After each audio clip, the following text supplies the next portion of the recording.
Hey, everybody. Yep, we're here playing on the Edge Radio. I'm Dr. Pat. I get to do this fabulous show. This is Megan Edge's show, playing on the Edge Radio with Megan Edge, Radical Change with Ease. And Megan, this is a fascinating topic for today. It is a fascinating topic, and I'm really excited to dive in with you and start sharing some of our ideas that we've been discussing over the last couple of weeks about what it means to not heal. Yeah. Yeah. So today's episode is on the edge of not healing. What that look, have you ever been there? I'm just curious from our audience. Have you ever been there I have on the so edge? been there Oh my gosh. so many So times. let's talk about it. Mhm. I think it's important to talk about healing so that we can really talk about not healing, right? That's right. Um, are they opposites of each other or not that simple? It is not that simple. There is a whole psychology to healing and a whole psychology to illness. There's a lot that's been written about the power of the mind and our ability to overcome by simply changing our thoughts. And there's lots of evidence to suggest that that's true. But when somebody is full on in a healing crisis, that idea that we could heal ourselves simply through our thoughts really flies in the face of what it is that they're experiencing in that moment. And it can happen where we get caught up in the belief that we just can't heal whatever this is. We've either been told it's chronic and we believe that, or we're in such pain and discomfort that the idea of being well again is so foreign to us in that moment that it can be really difficult to dig ourselves out of a deep hole of feeling ill. And that's what we're going to be talking about today is what is that? What does it mean to heal? What is that in the first place? Yeah. When we talk about well-being and healing, what is that? And then is it okay to not heal? Yeah. And I think that's the question because we live in a society where um, we actually don't come out and say it's okay to not heal. However, I must say that if if you're following anything that's going on in the debates that's going on between the Democrats, there is actually this same conversation going on. And they don't quite put it like this, but Mm-hmm. they do put it very succinctly and very clearly that, there's a population group that literally can get a prescription from the doctor and actually not have the money to heal. And so I Right. wonder what happens when you're in the mode where healing is not an obvious choice for you. Do you know what I'm saying? It's like sometimes we're bombarded by social norms. Like you get a diagnosis and you hear about the diagnosis, and somebody tells you, well, this diagnosis, you got a 1 in 5 million, right? Mm-hmm. The psychology of that would say that you either put your hands over your ears and go la la la la la like that, Yeah. or something happens to give you a belief. So I'd love for you to talk about the behind the scenes idea about healing and what we need to acknowledge in order to get to full health. So there's a couple of points that you've made that I want to make sure that I address. And the one that really stood out for me is, can you afford to heal? What if you don't have the money to heal? Can we break that down? Can we take a few minutes to break that down? Yeah. Because Yeah. in that statement is already a belief that healing and health costs money, That's right. that it's expensive to be well and to stay well. And I would like to dispel that myth. I know that the way our modern medical system is set up, both in Canada and the US, and the way that our beliefs are set up, there is a lot of evidence that would suggest that that's true. And that old saying, money can't buy you happiness. Well, it sure as hell can make it easier Yeah. when all Yeah. of your needs are met. But then I would question, what are your needs in the first place? And are you giving over your potential to be well to somebody else who's holding the purse strings, who's deciding how much that pill or that treatment or those protocols are going to cost you or cost your insurance company? what if you could educate yourself around simple, easy, practical, and accessible ways of feeling better, even if it's not the cure for whatever it is that ails you?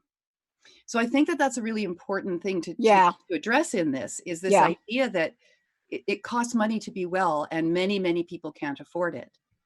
It's true that many, many people who are below the poverty line don't have access. Even people who are middle class don't necessarily have access to very expensive treatments. There are alternatives. There are Yeah. alternatives. And then the other point that you brought up is around this idea of what does it mean to be healthy in the first place? Yeah. What's Yeah. my definition of being well? My definition of I'm having a good day in my health, and your definition of you're having a good day in your health. If somebody's really, really sick, getting up by themselves and standing may be a good day, right? Exactly. And somebody who figures out they can finally climb Mount Everest, that's their best day. Yeah. I want to ask you this question about um, this notion of societal impact that persuades us that healing won't happen unless we buy something, Mhm. unless we have the right thing that the advertisement's projecting on TV. And I've Right. often wondered this question, and I've asked this question a lot, especially to people like Dr. Darvish. How have we survived as a species? So Mhm. this is the question I ask. Right. How did we make it, right? Mhm. It go thousands of years. How did we make it as a species?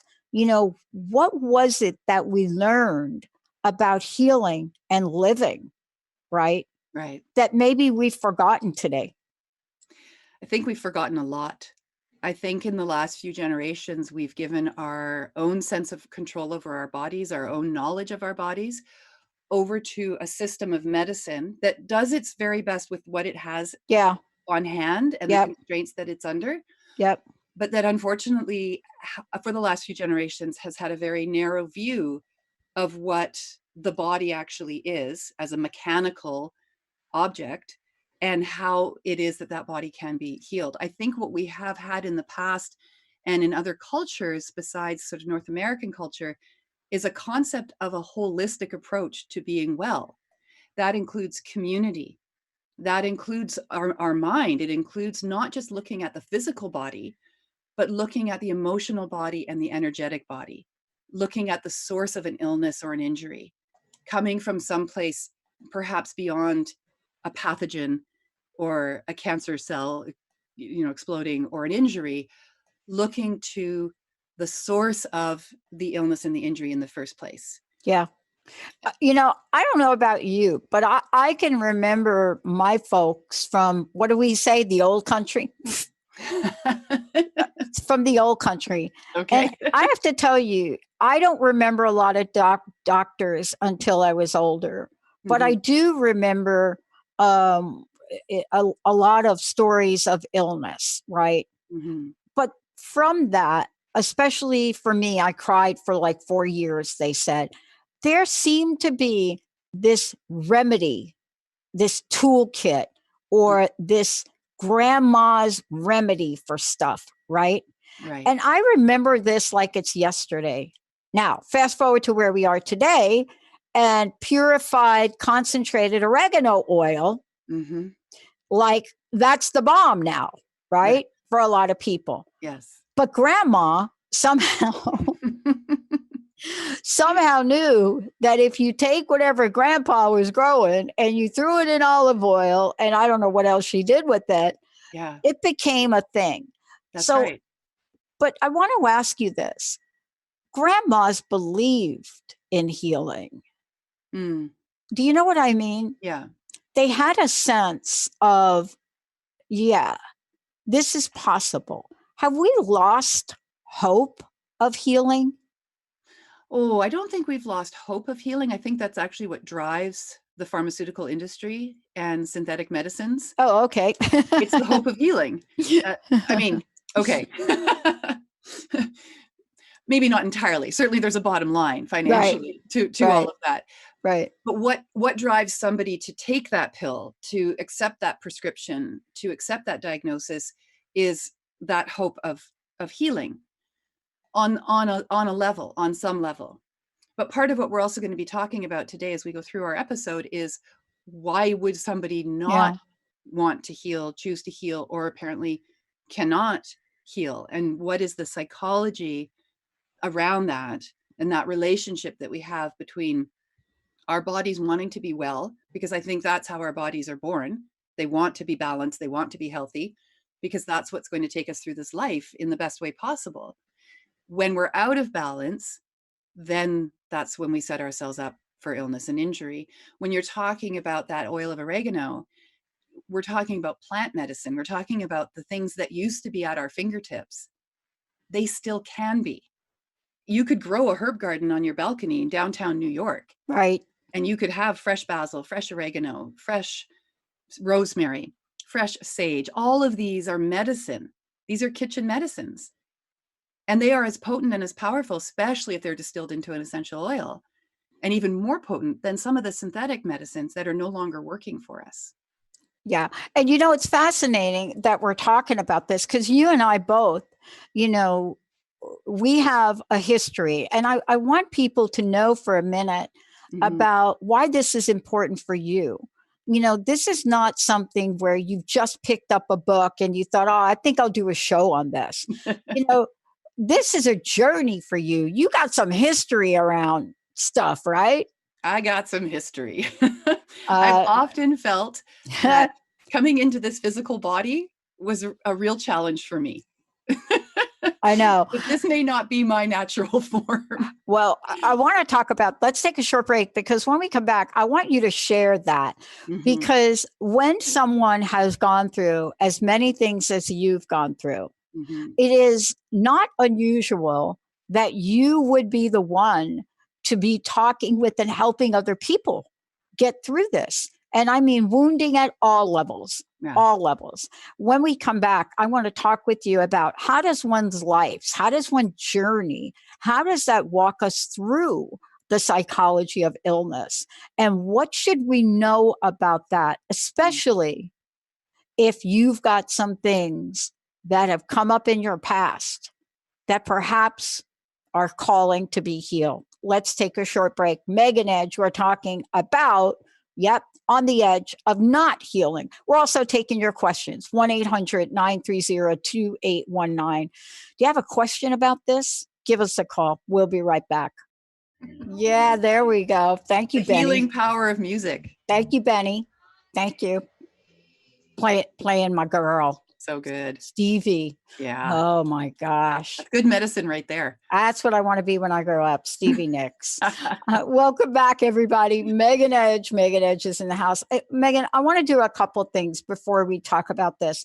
First of all, you're talking about this because you actually do work with people and help them. And you've got a number of things they should know about. First of all, they should know about the heart's journey, right? The Healing Hearts Oracle cards, right? And the guidebook. Yes. Then let's give them your website, and then any events you have coming up. So people can find out about the work I do, see lots of videos and trainings that I've done, workshops that I've done, our radio show, all kinds of resources through my website, which is at meganedge.ca. That's .ca, not .com, meganedge.ca. I also have a number of different groups, support groups on Facebook, including our most recent one, which is called The Essentials Roundtable with Megan Edge and Susan Seal. This is a public, open group for anybody who's interested in looking at the use of natural medicines, especially and specifically plant medicines and essential oils to help support your health and well-being. And where else am I? Oh, LinkedIn, LinkedIn, Island Women Magazine, Mind Body Network. Gosh, I feel like I'm in a lot of places. You are. I'm in a lot of places. Yeah, because I want people to have this information and this knowledge. And it's all on your website too, right? It's all on my website. That's okay. right. Yeah, it's absolutely all on my website. Yeah, and of course you can reach out to Megan directly if you've got any questions. Really, I think that's important. Send me an email. I'm old-fashioned, apparently.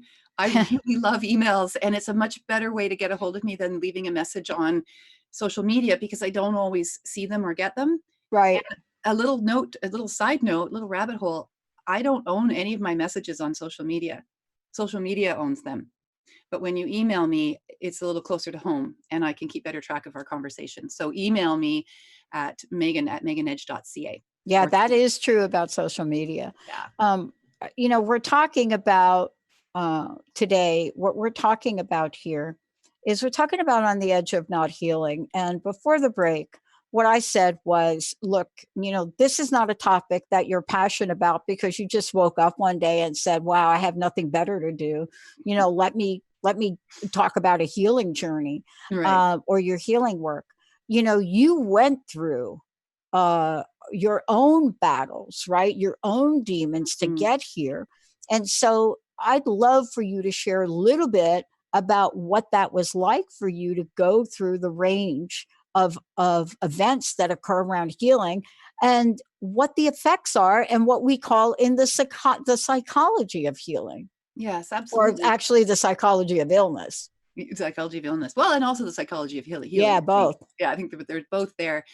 My journey around pain and chronic illness and conditions and syndromes and symptoms ranges from surgeries to full body embodiments of fibromyalgia, of Marfan syndrome, which is a connective tissue disorder. There's heart valve issues as well in my body, in my system. I've had 17 surgeries in my life, Pat. Wow. And well, when I look at that list of surgeries, they seem different, like they seem not related. Well, of course they're related because they're all in one body, right? So my toe surgery is actually related to my throat surgery. And my bowel surgery is related to the belly birth I had with my second daughter. Mm-hmm. I was 5 years old when I had my first surgery. I've had my Wow. appendix removed. I've had 8 inches of my bowel removed for a prolapsed bowel. I've had my tonsils taken out as an adult. I've had so many surgeries that seem to be separate, but they're really not. And the underlying cause of almost every injury, illness, or disease is inflammation. This is what medical science has determined now, which makes perfect sense because when our body's inflamed, it's in pain. And I remember being told when I was told by the naturopath that she thought I had fibromyalgia. She said, go home and look it up. So I went home and I looked it up, and there was this list of all of these things, and I checked off every single one of them. And I cried from relief because I had something now that I could work with. That's always been my approach to any illness or injury or surgery that I've had to have. I've always wanted to understand why. How does it benefit me? What is the reason for it showing up? Why have I called it into my life? How can I heal it? And I can't heal it unless I understand what it is or where it's coming from. Right. Right. And when I was given that diagnosis of fibromyalgia, the people around me were very upset for me on my behalf. What a horrible, awful thing you're going to have to live with for the rest of your life. No kidding. And I said, no, no, you tell me that, and I'm going to find a way out. You tell me it's chronic, and I'm going to look for every way that it isn't. Oh boy. Because I don't believe that. That's a mindset. Yeah. That's a mindset. I know what it's like to be in such chronic pain after my second daughter was born. I could not get up off the sofa. I felt like the least healthy 95-year-old woman on the planet. And I was 36.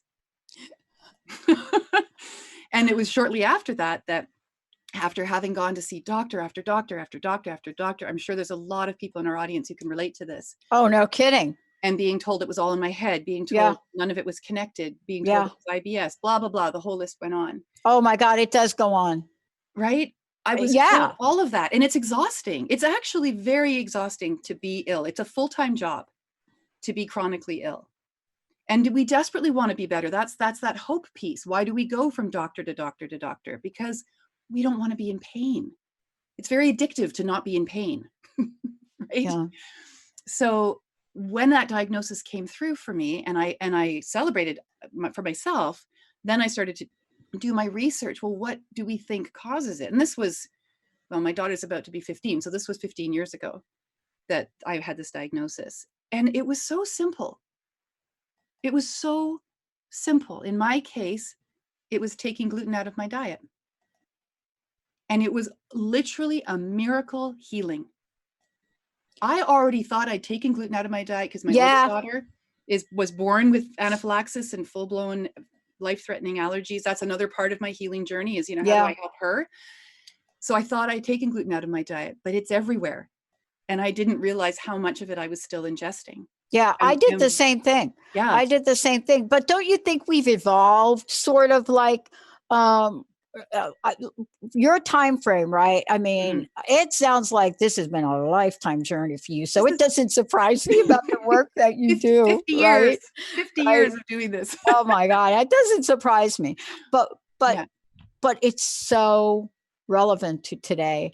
I mean, mine started in 2004, and I had never been sick in my life, really, to speak of. Mhm. I mean, what, tonsils, the flu, or something, like that. Or at Mhm. least I thought I wasn't sick. I now know differently what was going on. Right. But then 2004, I had shoulder surgery in Halloween of '03, and it literally was a trick or treat. Mm. And thank God my shoulder's working today. But 6 months after that, and I understand why, my immune system literally stopped working. Right. Um, but I didn't have you to talk with, and I think that's Oh, the that's I the wish we thing, did. though. But see, this is the Yeah. gift of taking the message out there. Right.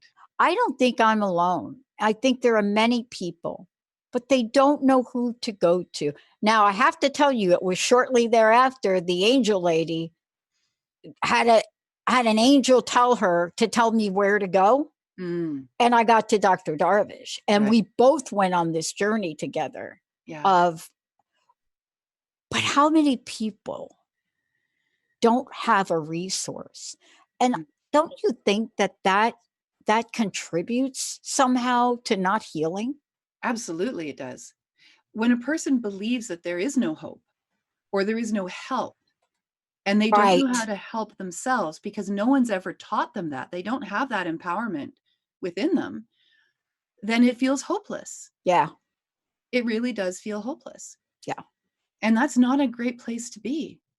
That will knock out your immune system faster than anything else. I was wondering about that. I was going to Mhm. ask you if you could talk about the relationship to those emotions, because that's what you talk about as well.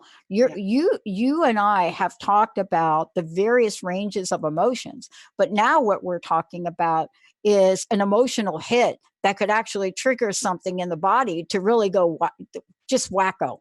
absolutely. When our emotions are low, our whole system is low. Our immune system is low, our central nervous system isn't working properly. We are a petri dish for more disease to come into our bodies and into our systems. And when we're feeling that despair and that hopelessness and we're in pain, it takes us out. I am not here to suggest that it is an easy thing to go from a chronic condition or even an immediate condition like an injury or car crash or something that suddenly shows up for you, to go from that to saying, okay, well, I'm just going to be better now and I'm all better now. It actually is a journey. And I believe that if a person is willing to open their mind to the possibility that there is a silver lining, that there is an opportunity within that illness or that injury to look at their life differently and from a different perspective, to search out help that they might not have otherwise asked for, and to be open to allowing other people in on that journey, then the healing can happen to whatever is the best healing for them in that moment. And sometimes that journey isn't about being better Mm-hmm. without any pain or any discomfort. I have pain and discomfort almost every day. I get very stiff. Things hurt. My brain gets foggy. That's the fibromyalgia. I often forget that's what's going on and I wonder what's wrong. And then I remember, oh yeah, I have this Oh, thing. I know. I do the same thing. I'm like, what the heck? And then I'm like, oh, okay. Yeah. But the thing is, I want it to matter. I want it to mean something. I don't want it to define me. I don't want to show up somewhere with my fibromyalgia or my Right. Marfan's Right. leading the way. I don't want to introduce myself with that. because that isn't the totality of who I am. These are things that in this lifetime are what I have chosen, I believe, to participate in for a variety of reasons, not the least of which is that if I understand what pain is and I can demonstrate ways of being better within that, then could I help someone else? Could I be the catalyst or the mentor or the coach to suggest how they may also be able to experience less pain? Yeah. And And less. I want to talk about that when we come back from break, and we'll probably skip the next break because this next piece is the piece that you just referenced. It's the piece of empowerment through crisis of illness, through illness of any kind. Yes. You know, it's empowerment through the illness of others that are going through it. When we come back, Megan's going to talk about, well, wait a minute, what happens when we look into the big picture? Yeah, that and much more. Stay tuned, everybody. We'll be right back.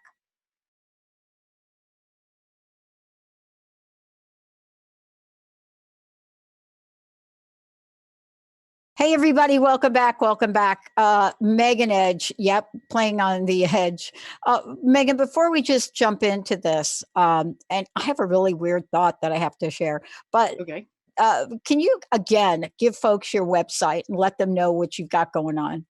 meganedge.ca. That's so simple, straightforward. That's where you'll find me. And then from there, links to all the other places where I am online, including our YouTube channel, our new show on essential oils and using essential oils for health and well-being. It's called the Essentials Roundtable with Megan Edge and Susan Seal. And man, do we ever have fun. Holy cow. We are laughing so much when we're doing that show because not because the oils are funny, but because the way in which we interact with one another is just, it's very funny. So it's hilarious. It's really fun. And the one that we just aired on Monday is called The Sexy Show. And it's looking at using essential oils to help with our hormone support and balance, with our libido, with supporting intimacy, just in time for Valentine's Day. Benny, we got to bring sexy back, don't you think? Well, of course we do. Of course we do. Selling Benny. Always I gotta get love your that sexy on. Justin Timberlake song. That was, well, I think it's almost one of my favorites. But here's a funny story, and then we're going to get right into this, right? Mm-hmm. Okay. So, two things I'm doing. One is I'm going to be doing a show that Dr. Darvish and I talked about, iHit Radio. It's iHealth Radio. It's part of the iHit channel, Okay. and it's called iHealth Radio. And I've shared a little story with her because I'm also an advocate for Lyme disease and Lyme disease awareness. Mm-hmm. And so I got a bunch of people want me to bring Lyme Talk back. So the dilemma is for Jessica to figure out a way to brand all of the different shows I'm doing now. Mm-hmm. But I get an email. This is not funny, but it is funny. So I just got to tell everybody, please laugh, and you don't have to email me on this. But I get an email from somebody who said, hey, Dr. Pat, did you watch the Oscars? And I said, yeah, kind of. I watched the winning at the end. They said, oh my God, can you believe that a movie about Lyme disease won the award? And I thought, well, wait a minute, I didn't get that. And so I emailed her back and I said, okay, I totally missed. Who was the movie that won? She said, yeah, the director and the movie, they're from South Korea and they won the award. And I emailed her back and I said, Parasite is not about Lyme disease, but I wish it were. And I thought, wow, that, because we don't pay attention to is the movie from Korea, but this is a level of awareness now we have about Lyme disease that we didn't have in 2004 and 5. Yeah. And so, all joking aside about that movie, which I understand is a great movie, right? Mm-hmm. We have elevated the level of awareness about healing and things that are going on in our body and illness way beyond what my parents could do because they didn't have the tools and the information. And that really leads to the next thing for us to talk about. Mm-hmm. And when we think about the big picture, we must include what we're going to do with free will and the information age. It's so interesting. One of the things that I've said numerous times is how fortunate I feel that I get to live where I live and when I live, because I have access to healing tools that my mother didn't have access to, my grandmother didn't have access to. They may have had old world wisdom, sort of, but we're talking, mid 19th century or mid 20th century. We're talking the 1940s to the year 2000 when my mother died. And she was brought up with the belief that the doctor is God. Doctor knows everything. She didn't know how to stand up for herself. She died a really unpleasant death from a lot of complications from Crohn's and colitis and various other inflammatory diseases. She had so many more, I think she had more surgeries than I did, actually. Wow. She shouldn't have died. If I knew then what I know now, I know she would still be alive. And not that I feel like I should have saved her. I don't mean to have a savior complex about that. I know that that wasn't the journey, the road, whatever.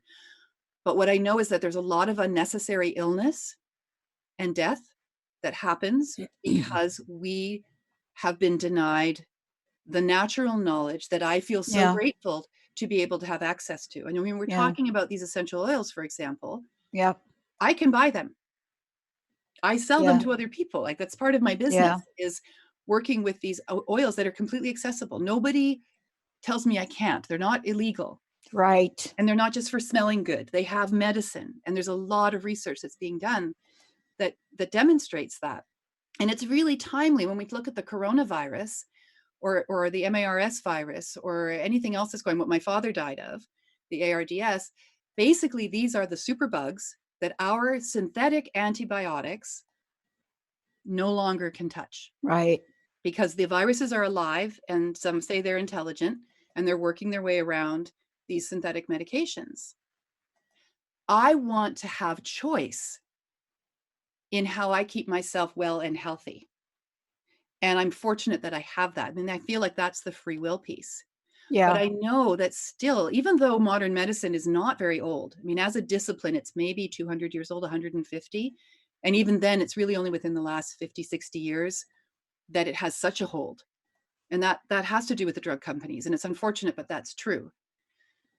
So these natural medicines, these choices that we could have, not to replace some of the medications or the treatments or the protocols of modern medicine, but to bridge the gap, to build bridges between the two of them. Yeah.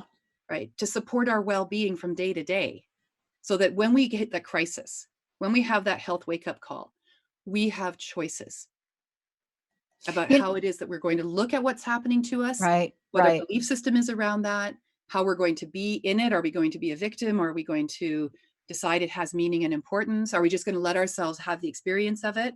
All are valid, but it's that having choice. It's having that free will around what do we do when we're in that state. But don't you think now, though, and our listeners didn't hear what we were talking about during the break. We were talking about essential oils, and I was asking Megan about them because, I just received my kit. And so I was talking about them, and I asked a very specific question about coughing and so forth. And I got a very quick answer. And what I love about this is the idea of free will, that I could actually buy the oils from you.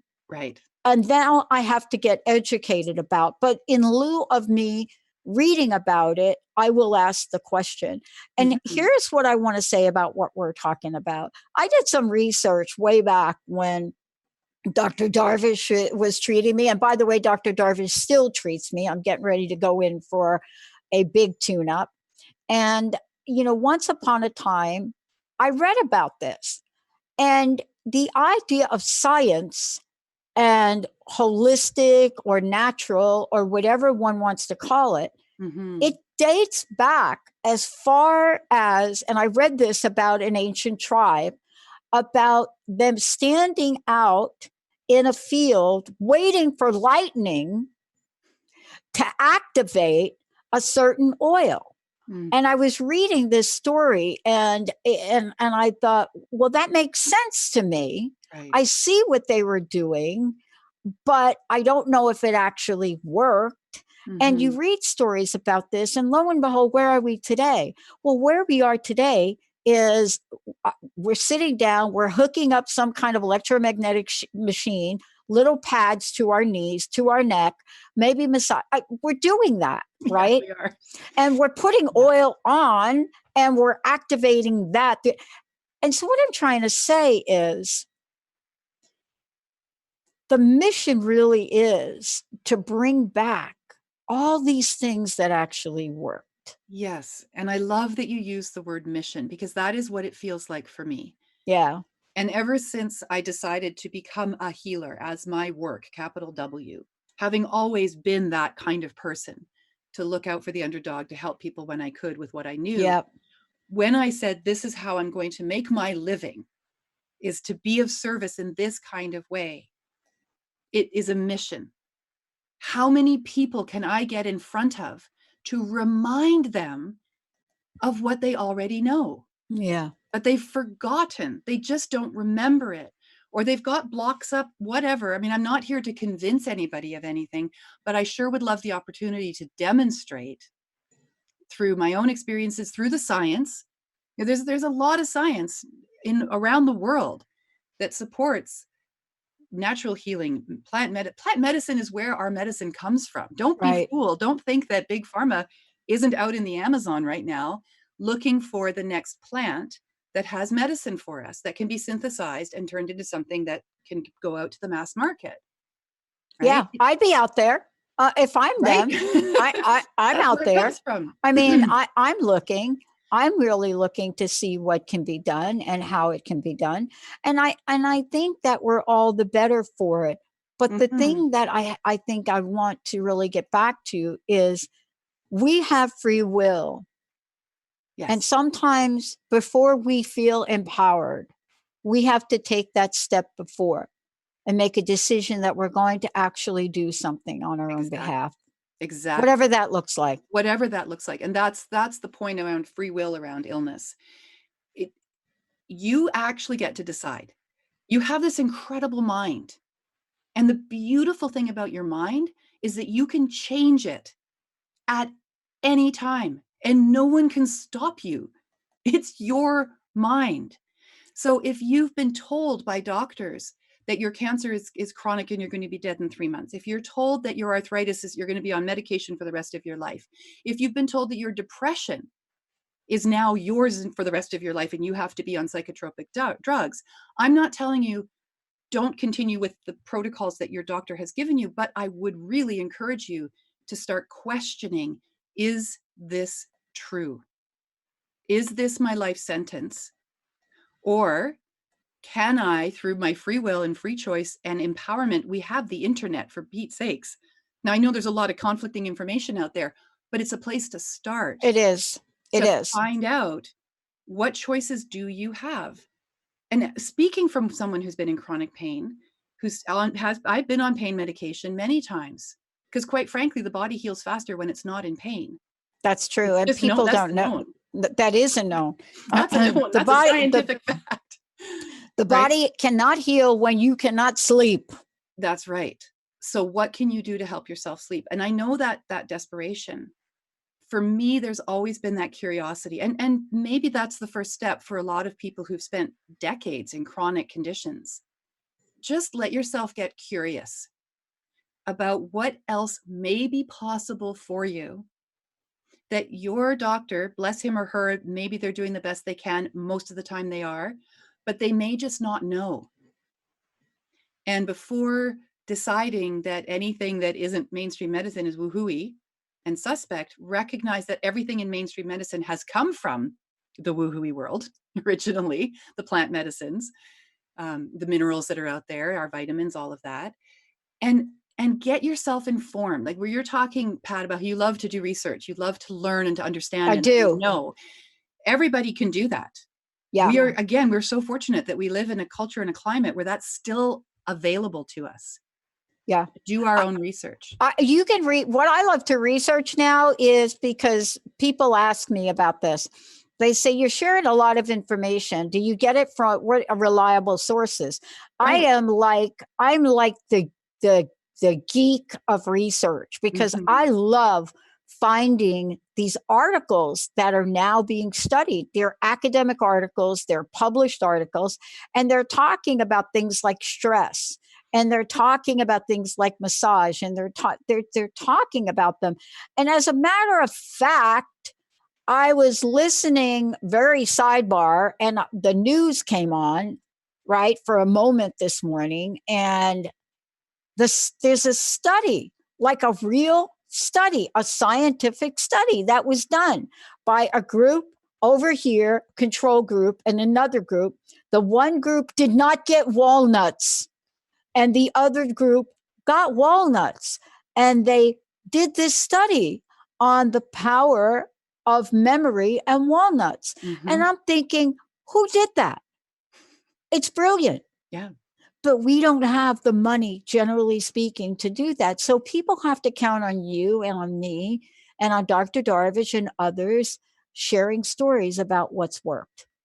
That's very true. And I'm comfortable and confident standing in a position of authority for what I know to be true. And I am always learning myself. I'm always researching. I'm always looking for more Yeah. information.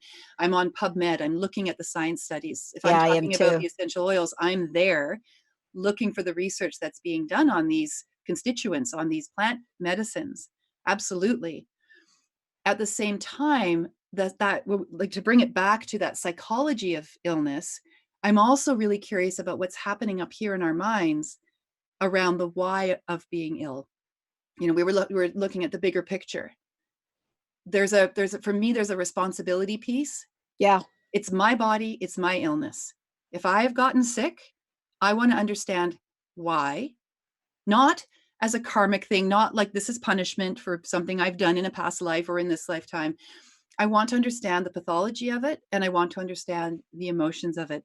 And this funny story, I used to get sick all the time. I had a pattern of being ill, usually around Christmas time and April, May. And for university, I was in university for about 5 years. That was my pattern. And in high school too, right? Always would get sick. And I'd get sick. I had walking pneumonia. I had strep throat. I had mono, you name it. I didn't just get a cold. I was full on. And I was visiting my father at Christmas time, and I had this full on cold or whatever it was, pneumonia. And I'm going in with him. I'm talking to him all about the reasons why. Well, obviously my body needs to rest. And, you know, at a bigger picture, thinking maybe there's something I'm not saying. And so my throat's closing up. You know, I did this whole psychoanalysis Yeah. of why I was sick. And my father puts down his spatula. He was cooking at the time. And he looks at me and he says, Megan, sometimes a cold is just a cold. Oh, but No, it's true. oh. But if you come from the place where it was never just that, That's right. you know, And that then you come to a different conclusion. and I wish a cold could just be a cold for me. But even all these years later, 30 years later, if I start to get a tickle in the back of my throat, I'm going into my own self-analysis. All right, where am I working too hard? What am I not saying? Where is it showing up in my body, the pains and aches? Because our body has a language. And where things show up in our body, if you know the language of your body, that can be information about what that emotional and energetic source is of that's showing up for you. Yeah. I've often said that the greatest gift I've ever gotten on my healing journey was the fact that none of the doctors for about a year could figure out what the mystery disease was. And I often say that for that year, I was undiagnosed, but diagnosed. But it Mm, allowed me to say, if you're not going to find out, I'm going to start to do some research on my right. own. And one thing led to the other. Yeah. And one day I was talking to the angel lady about it, and it led me to another place because I hadn't settled in on a name. Right. And the bucket that I was put in kept changing, Hmm. kept changing. It Yeah. went from you belong in the HIV bucket. No, that's not right. It's the MS bucket. Okay, then it's not that bucket. It's over here in this bucket. And I Hmm. remember that. And I went through tests. They tested my brain. They hooked me up to, what do you call those electromagnetic things? Yeah. They did all of that. And I remember the tipping point for me was after thousands of dollars, I went to one doctor, and pain all over my body. My system was out of control. And he said, you know what the cause of all this is? You have sleep apnea. And that's when I said, I have got to get a real opinion here. That may have been true, but that may have been true. It could have been a contributing factor. Come on, folks. Yeah. Well, but you know, as you're telling that journey, the thing that comes to my mind just as we're coming to the close of our time is that you didn't go on that journey by yourself. I didn't. And this is the thing about illness that I would like to leave our listeners with. Illness is not a single journey. It's not just about you. It's also about the dynamic between you as the ill person and the people around you. And I don't just mean the doctors and physicians, I mean your family members. I mean your spouse. Critical illness or injury can make or break a relationship. It can bring people together. It can also tear them apart. That journey is a shared journey. And sometimes the cure isn't to get healthy. Sometimes the journey is to be in the illness in order to have your own experience of it, but also so the people around you can have their experience of it. And so when one wants to get well, we sometimes have to step out of the dynamic we've created for ourselves within that community or that family and shift the need of everyone coming together or everyone falling apart. That piece of the journey becomes the responsibility of the person who is in the epicenter of it. But it does have a ripple effect and it does impact everybody around us. And I know that illness and pain can be very isolating because no one else knows what you're going through. They can't feel it. Right. But they are a part of it. Right. There's an impact there. And so the healing journey is actually for everybody. Not only the person who is ill, but for everybody around them. Wow. Megan Edge. Part of that journey. Megan, thank you so much. Thank you for today.